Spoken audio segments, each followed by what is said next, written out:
The priesthood restored. While God never marked his people with the cross,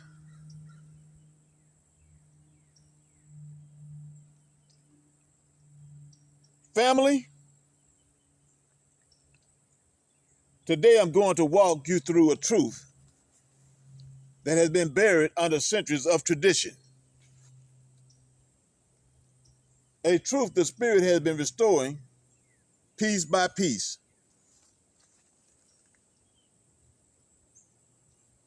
God never marked his people with crosses, fish, or Christian symbols. God marked his people with stones, precious stones, because he was forming a kingdom of priests. When you understand that, the entire Bible aligns from Exodus to Revelation.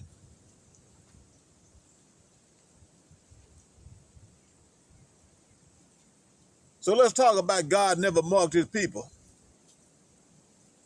with symbols of death.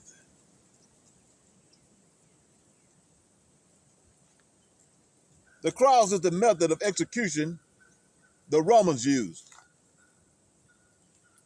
It is not the identity God gave his people. Israel never wore crosses. Israel never wore fish. Israel never wore Christian jewelry. Those symbols came centuries later. But when God marked his people,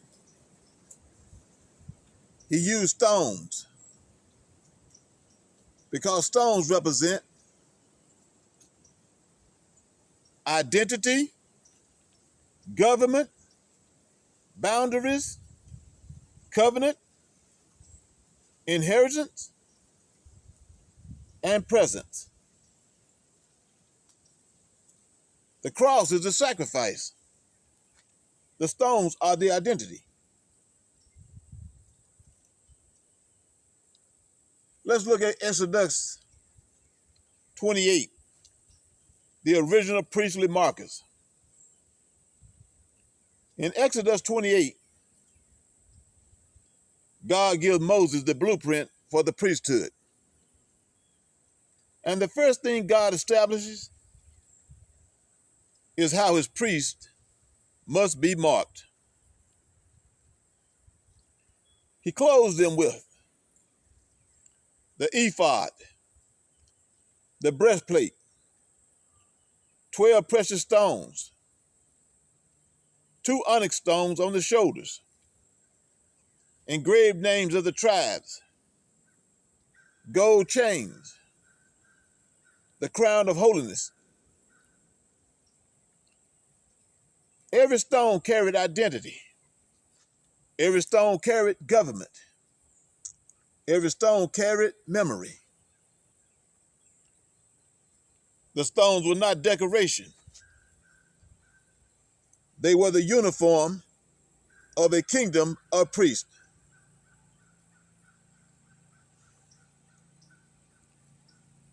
And in Ecclesiasticus 45, verses 7 through 13,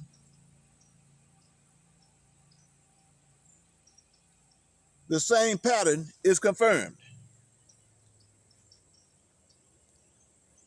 Ecclesiasticus describes Aaron's garment and says God clothed him with glory. How? With the ephod, the breastplate, the 12 stones, the engraved names, the gold, the crown. Ecclesiastes confirms that the stones were the visible side of the priesthood. They were the mark of those who carried God's government.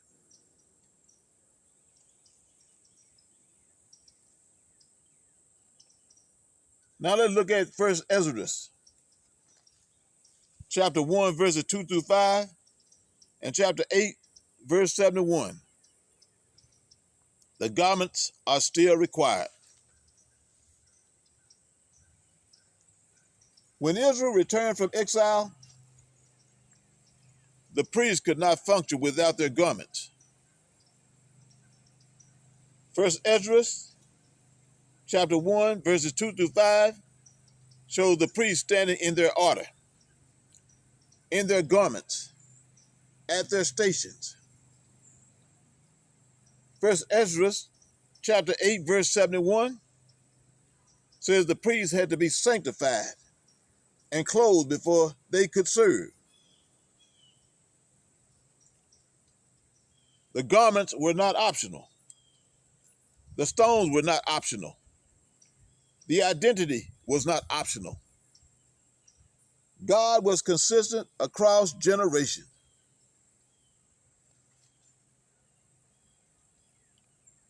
And then when we go to 1 Kings chapter 18,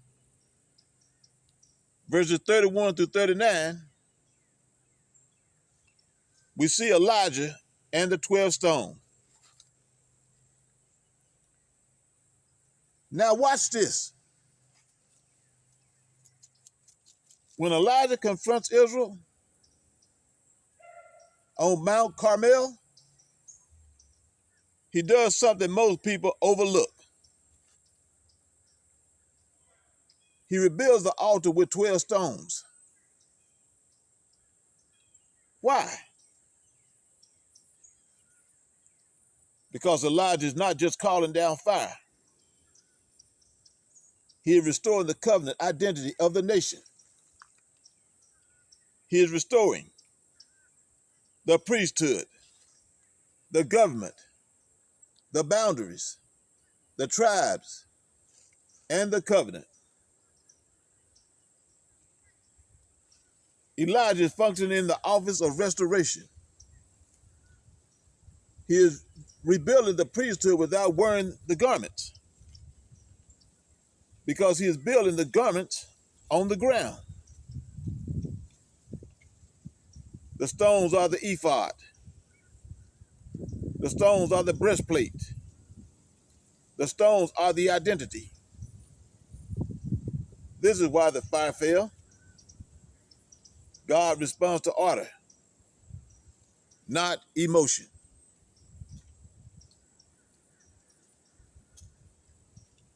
And then when we go to Malachi 4,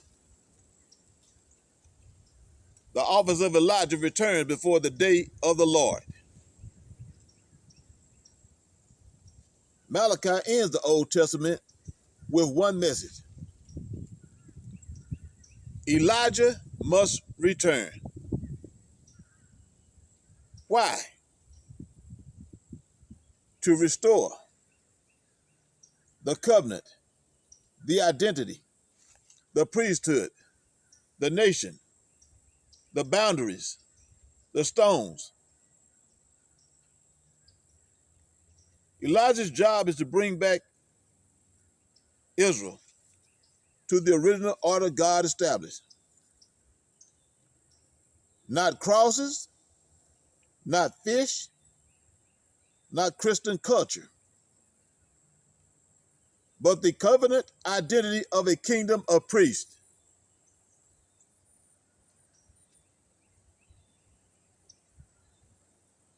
And then we see in Revelation chapter 1, verses 5 through 6 and 5:10, the priesthood is restored. Revelation says he made us kings. He made us priests. He made us a holy nation.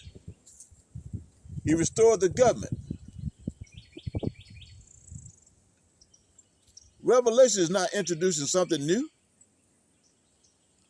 Revelation is restoring what Exodus established. If the priesthood is restored, then the identity of the priesthood is restored. And the identity was never a cross.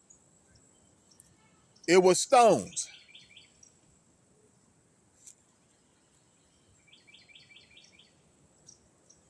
The Bible begins and ends with stones. Look at the pattern.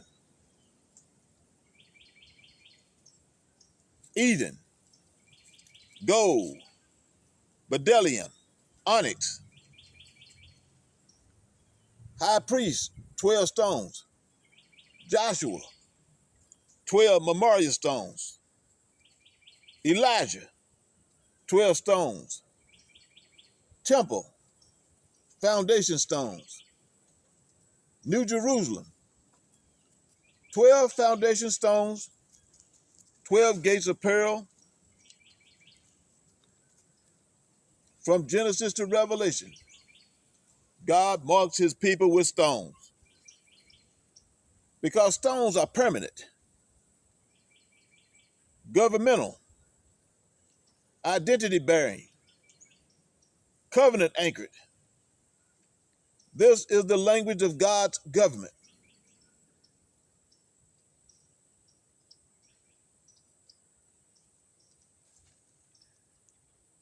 What dropped in my spirit was simple. We were never supposed to wear crosses. We were supposed to wear identity. We were supposed to wear government. We were supposed to wear stones because God was not making Christians. He was making a kingdom of priests, and priests wear stones.